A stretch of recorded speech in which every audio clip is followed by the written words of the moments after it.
പവിത്രം സീരിയലിൻ്റെ അടുത്ത ആഴ്ചത്തെ എപ്പിസോഡ് തുടങ്ങുമ്പോൾ വിഷു ദിവസമായതുകൊണ്ട് തന്നെ വിഷുക്കണിയോടെ തന്നെയാണ് എപ്പിസോഡ് തുടങ്ങുന്നത്. വേദ ശ്രീജയ്ക്ക് വേണ്ടി ഒരു സർപ്രൈസ് ഒരുക്കുന്നു.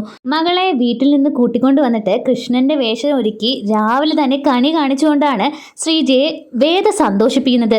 അതിനെല്ലാം വേദയ്ക്ക് സപ്പോർട്ടായിട്ട് നിൽക്കുന്നത് വിക്രവും. അങ്ങനെ എല്ലാവരും ചേർന്ന് ഈ വർഷത്തെ വിഷു അടിച്ചു പൊളിക്കുന്നുണ്ട്. ഇത് കണ്ടിട്ട് അമ്മയുടെയും മാഷിൻ്റെയൊക്കെ കണ്ണ് നിറയുന്നുണ്ട്.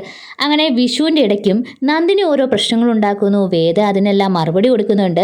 അങ്ങനെ അവസാനം വിക്രം തോക്കെടുത്ത് ചൂണ്ടിയ ഫോട്ടോ വേദ കാണുന്നു. അങ്ങനെ വേദ വിക്രമിനെ അത് ചോദ്യം ചെയ്യുന്നുണ്ട്. വേദയ്ക്ക് സങ്കടം സഹിക്കാനാവാതെ രണ്ടുപേരും തമ്മിൽ വഴക്കിടുന്നു. അതിനുശേഷം മുത്തശ്ശി വരുന്ന എപ്പിസോഡാണ് തുടങ്ങുന്നത്. മുത്തശ്ശി വന്നു കഴിയുമ്പോൾ തന്നെ ചോദിക്കുന്നുണ്ട്, അല്ല ഏതായി കുട്ടി? അത് കേട്ട ഉടനെ വിനയം പറയുന്നുണ്ട്, ഇത് വിക്രം കല്യാണം കഴിച്ചതാണ്. ഇത് കേട്ട് എല്ലാവരും ഒന്ന് മിണ്ടാ നിൽക്കുമ്പോൾ പെട്ടെന്ന് മുത്തശ്ശി രണ്ടുപേരെ മാറി തിരിഞ്ഞു നോക്കിയിട്ട്, എനിക്ക് അപ്പോഴേ തോന്നി ഈ 3 മക്കളിൽ ഏതെങ്കിലും ഒരുത്തൻ പ്രേമിച്ചേ വിവാഹം കഴിക്കുന്നു. എനിക്ക് സന്തോഷമായി, മോളെ ഞാൻ അനുഗ്രഹിക്കട്ടെ എന്ന് പറഞ്ഞ് വേദയെ അനുഗ്രഹിക്കുന്നു. വേദയാണെങ്കിൽ മുത്തശ്ശിയെ കയ്യിലെടുക്കാൻ വേണ്ടി മുത്തശ്ശിയുടെ യൂട്യൂബ് ചാനൽ ഞാൻ സബ്സ്ക്രൈബ് ചെയ്തിട്ടുണ്ടെന്നും മുത്തശ്ശിയുടെ ഫോട്ടോസ് എല്ലാം ഞാൻ കാണാറുണ്ടെന്നും പിന്നെ മുത്തശ്ശി ഇന്നലെ ഇട്ട ഫോട്ടോ കൂടി ഞാൻ ലൈക്ക് ചെയ്തതേ ഉള്ളൂ, മുത്തശ്ശിയുടെ ഒരു സബ്സ്ക്രൈബർ ആണെന്നൊക്കെ പറയുന്നു. അങ്ങനെ മുത്തശ്ശിയെ വേദ കയ്യിലെടുക്കുന്നു. മുത്തശ്ശിക്ക് വേദയെ ഒരുപാട് ഇഷ്ടമാവുന്നു.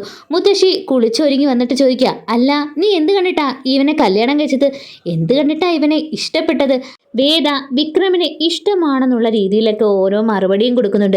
അങ്ങനെ മുത്തശ്ശി രണ്ടുപേരെയും ഒരുമിച്ച് ഒരു റൂമിനുള്ളിൽ കിടത്തുന്നു. രണ്ടുപേരെയും വീട്ടിലേക്ക് കൊണ്ടുപോകുന്നു. അങ്ങനെ എല്ലാവരും ചേർന്ന് വെക്കേഷൻ ടൈം അടിച്ചു പൊളിക്കാനായിട്ട് മുത്തശ്ശിയുടെ വീട്ടിലേക്ക് ചെല്ലുന്നു. മുത്തശ്ശി അവിടെ എത്തുമ്പോൾ വിക്രമിൻ്റെയും വേദയുടെയും ശാന്തി മുഹൂർത്തം നടത്തുന്നു. അങ്ങനെ ഓരോ ചടങ്ങുകളും നടത്തി വിക്രമിനെയും വേദയും ഒരുമിപ്പിക്കാൻ ശ്രമിക്കുന്നു. വിക്രവും വേദയും ചേർന്ന് ആഹാരം പാകം ചെയ്യുന്നു. അങ്ങനെ ഒരുപാട് നല്ല നല്ല മുഹൂർത്തങ്ങളാണ് അടുത്ത ആഴ്ച നമുക്ക് വേണ്ടി ഒരുക്കിയിരിക്കുന്നത്. അടുത്ത പുതിയ എപ്പിസോഡിൻ്റെ റിവ്യൂവിനായിട്ട് എല്ലാവരും സബ്സ്ക്രൈബ് ചെയ്ത് സപ്പോർട്ട് ചെയ്യണേ. അപ്പോൾ താങ്ക് യു.